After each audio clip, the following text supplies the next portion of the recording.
Olu lusasazo ngqo lwendaba eStudio 10 kundlunkulu ye-SABC yokulen Park eGauteng naseziphambili.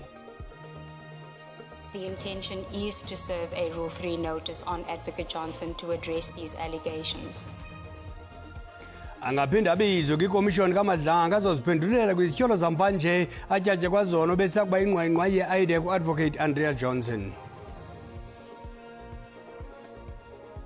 Kubanjwe inkonzo yokugcwala emswaneni kukhunjulwa umdlalo wombhoxo oselula uluqoboma kwedini osoleke eFrance ebutsheni bale nyanga eminyaka engama-20 ubudala. Xabisa ixesha ukuze nexesha likuxabise njengesiqhelo ngeli xesha kwelijelo zindaba uxolo Malibenani. Angaphinda abizwe kwikomishoni kaMadlanga azoziphendulela kwizityholo zamvanje atyatye kwazona bese kuba ingqwengqwa yecandelo eliphanda izenzo zorhwaphilizo i-IDEC ngamafuphi u-Advocate Andrea Johnson. Ukulandela izityholo ezenziwe lingqina lanamhlanje unkosikazi Rushad Taramsami. Ingxelo entsha eyenziwe ngumtshutshisi uDrushan Taramsami onika ubungqina kwikomishoni kaMadlanga namhlanje irhintyele uAdvocate Andrea Johnson ngezenzo zobutshijolo. Ikomishoni kaMadlanga ithi ingasebenzisa umhlathi wesithathu kumagunya ayo ukubiza uAdvocate Johnson ukuba makabuye kwikomishoni azoziphendulela kwizityholo atyatye kwazona. Chair, the position is that on the 22nd of July, when Advocate Johnson gave evidence regarding certain events that occurred in the Mokwele investigation, she mentioned the name of Mrs. Ramsamy. And during that evidence, I received personally, because I was assisting Advocate Selo, I received a message from a DPCI officer who had indicated to me that Ms. Ramsamy had made certain disclosures to him regarding these matters and had wanted to consult on the matters. That is why I excused myself from those proceedings and discussed it with the NPA, and we arranged a consultation with Ms. Ramsamy for the 22nd of July while Advocate Johnson was giving her evidence. So we first became aware of these allegations against her during her evidence, and the witness was very clear that she had wanted to give evidence. U-Advocate Sigels Ncube ucaphule umhlathi ikomishoni enokuwusebenzisa ukumbiza abuye u-Advocate Johnson ogqibe izolo ukunika ubungqina athathe iintsuku ezintandathu ebunika kwikomishoni. The intention is to serve a Rule 3 notice on Advocate Johnson to address these allegations, Chair. And that will be done during the course of today and tomorrow, depending on whether there are further matters that emanate from her evidence. As Chair would notice from her statement, she wants to give evidence in 2 parts, and she's only submitted 1 statement thus far. Usaqhuba unkosikazi Ramsami nokunika ubungqina kwikomishoni. All right, then we'll.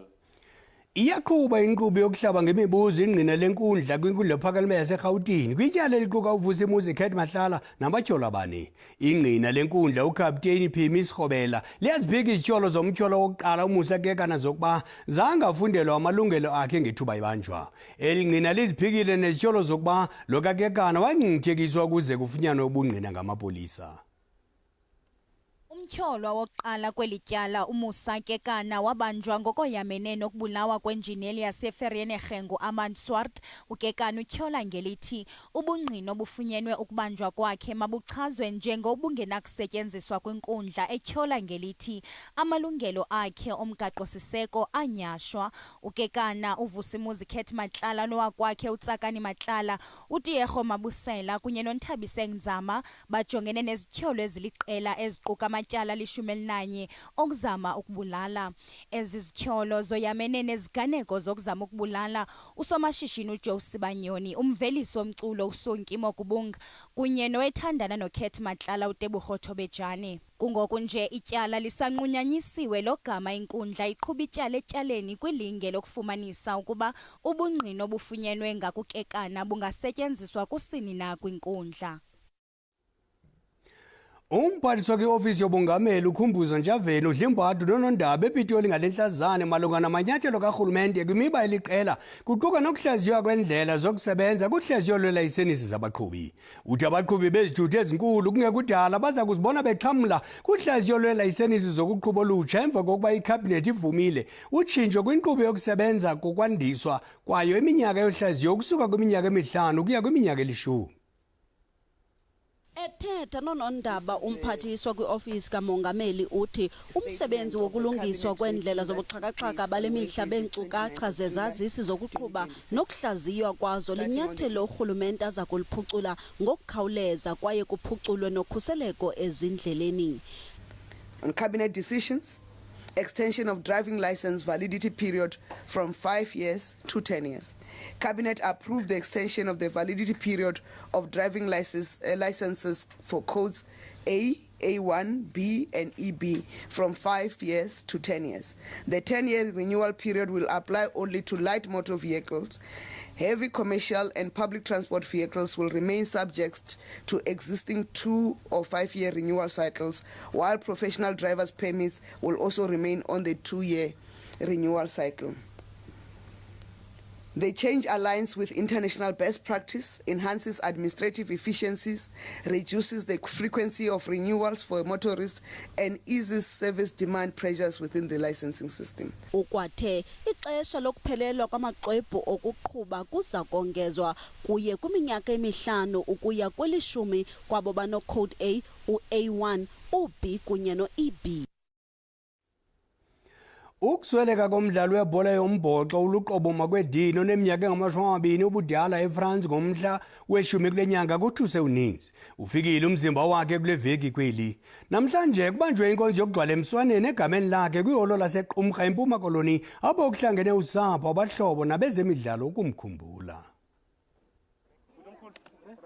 Igatyana laseQumrha kuGompo City eMpuma Koloni isiququqo besisagqabadula kuhle kumabala webhola ombhoxo nebesisele siqaqambisa iqela leli lehlumelo leSpringboks iUnder 18 njenge-tight head into ebitsho ngentloko ukuqina ihloma ihlasele ngasekunene kwiscrum nebithi yakunxiba lo jersey number 3 kucacicala uLuqobo Makwedini ukhwanqise uninzi ngesaquphe sokuhlukana kwenyama nomphefumlo wakhe emva kokuzilolonga eseFrance nokukholelwa ekubeni kukhokelele kubushushu obungalawulekanga. Kambe ke besaziwa njengobhibho kuphuphuma amathemba ngaye kumbono Mxesibe ebesamjonge njengenkwenkwezi eseza kukhanyisa kwintsunguzi hayi nje zemidlalo koko kwikhaya lakhe nasekuhlaleni. Kaloku besele qatshelwe eFrance ze wakhwetywa liqela iAS Busiers Herald ukusukela kunyaka ophelileyo. Through discipline, perseverance and commitment, he earned the opportunity to sign professional contract with the rugby club eYapaya France. Kananjalo usapho lomchaze njengobesoloko edlamkile besithi nokuba besathe xhungu bemokamokana nemvakalelo zodandatheko uBhibho omana ukuthi qatha izingqondweni ngezonkumbulo zokuqhula nokuphilisana nabantu kwakhe ngokungena mikhwade bafumane uxibilili noko. Very strong in the scrum, very physical, but also character to have in the team to lift the spirits up, and personality-wise, just an absolute champion to have in your team. Things he mentioned was that he wanted to make his senior debut this year. He wanted to make his senior debut for his team in France, and hopefully in a couple of years, 2031, that was his goal, make World Cup for South Africa. So that was his main goal. Ukanti ke usapho lubulele isebe lezemidlalo nelezimicimbi namazwe angaphandle ngokukhawulelana nalo ukuze kubuye umzimba kaLuqobo Makwedini yaye lunqanisise ukuba uza kungcwatywa kulomgqibelo kwiholo lesixeko saseQumrha. Ndimlo Lilitha Ntsundwani kwiindaba zeSABC. Kwalapha izindabeni utitshala nabafundi kwisikolo iEJ Singwane Secondary ePinari eMpumalanga bantu baphila ngokukwantya emva kokuhlatywa kwabafundi abane kumasango esikolo kwizenzo ezayanyaniswa namaqela emigulukudu. Kodwa masiqale evenkileni.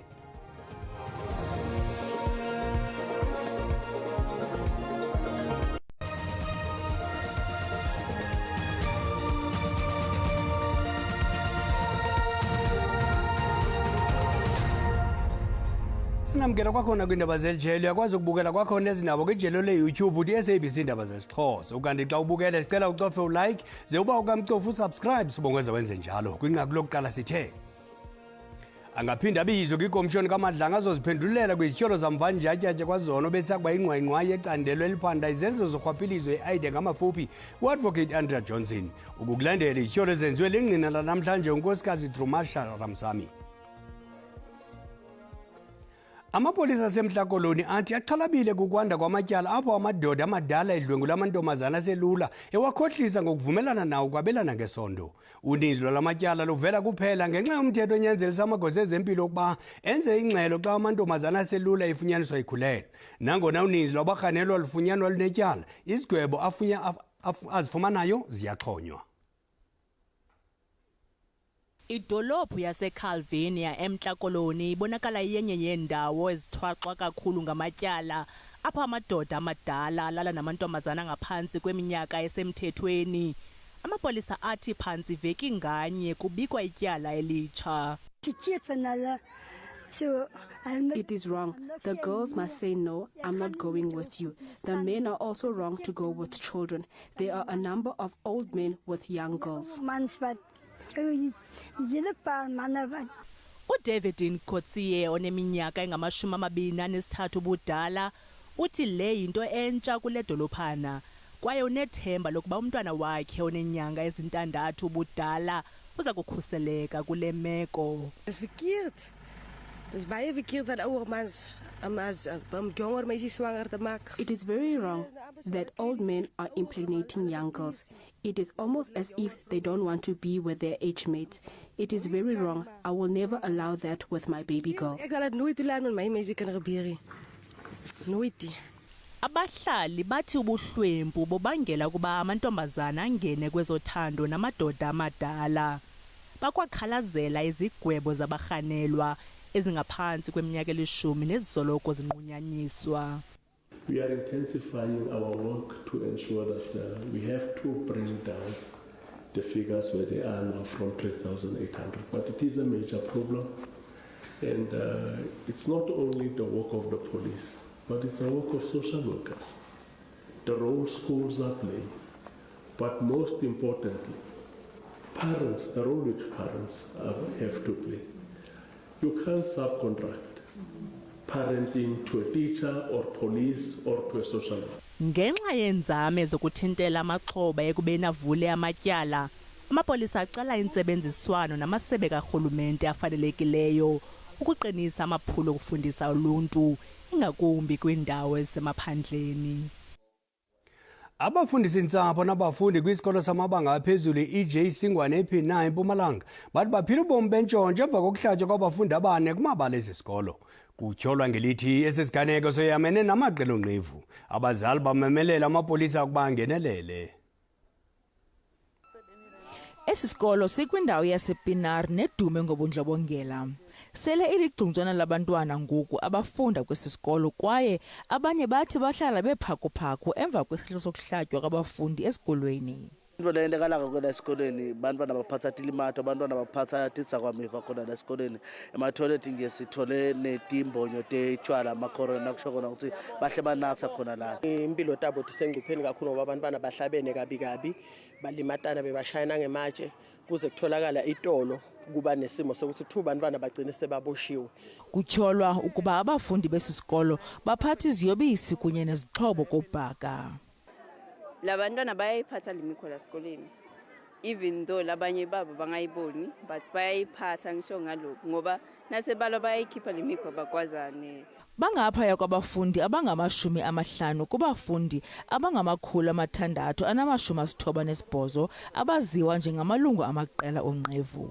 Phoyisa abiti meeting nebantwana nabotishera nebatali, but the problem le abakhona ukuthi abazange bayithathe njengokuthi mhlambe kufanele ukuthi baboshwe abantwana. Kukho ke izicwangciso ezikhoyo zokwenza uqoqo kwizikolo zalengingqi. Bakhona abafundi esibabophile kule sikolo kulonyaka sesibophe abane abathathu babo sibabophele i-assault with intent to cause grievous bodily harm.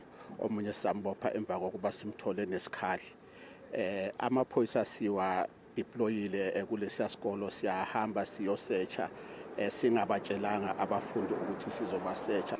Kulindeleke ukuba abazali babambe intlanganiso ngecawe ngenzame zokufumana izisombululo zexesha elide kule nyewe yamaqela onqevu. iRussia isindleke inhloko yomkhosi weli njengenxalenye yenzame zayo zokomeleza ubudlelwane bezokhuselo namazwe ase-Afrika ngelixa izama ukulwa ukwenziwa kwayo ikheswa ngamazwe asentshona. Olutyelelo lulandela uthotho lwentlanganiso ezikwinqanaba eliphezulu phakathi kwalamazwe amabini angamalungu eBRICS. Umphathi jikelele womkhosi womhlaba womzantsi Afrika uNjengele Lawrence Mbatha useMoscow ekokela igqiza lomkhosi kwingxoxo ezijolise kwandiseni intsebenziswano kwezokhuselo phakathi komzantsi Afrika neRussia. Isebe lezokhuselo laseRussia lithi lamazwe mabini avumelene ngokwandisa intsebenziswano. Lo gama igqiza lomzantsi Afrika liza kutyelela amaziko oqeqesho lomkhosi kokunye nabavelisi bezixhobo zokhuselo zaseRussia. Olu tyelelo luqinisa ubudlelwane obukhulayo kwicandelo lezokhuselo. Ngethuba lotyelelo lukaNjengele Mbatha eMoscow ngo-2023, amagosa aseRussia athi lamazwe mabini ayephuhlisa amaphulo okuvelisa izixhobo zokhuselo eziza kusetyenziswa eMzantsi Afrika nakwamanye amazwe. iRussia ikwachaze uMzantsi Afrika njengelizwe elinoshishino lwezokhuselo oluphucuke kakhulu eAfrika. Ekuqaleni kwale nyanga, igqiza lepalamente yoMzantsi Afrika nalo lithe latyelela eMoscow apho beliqhuba ingxoxo zokwandisa intsebenziswano kumacandelo aquka ubuxhaka-xhaka bale mihla, imfundo kunye nonxibelelwano phakathi kweepalamente zombini. Nto leyo ebonisa ubudlelwane obuqhubeka busomelela phakathi kwalamazwe angamalungu eBRICS. iRussia ithi ngoku ithetha ngamaphulo entsebenziswano kubuchwepheshe bezokhuselo namazwe angama-20 angamaqabane ayo kuquka namazwe aliqela aseAfrika.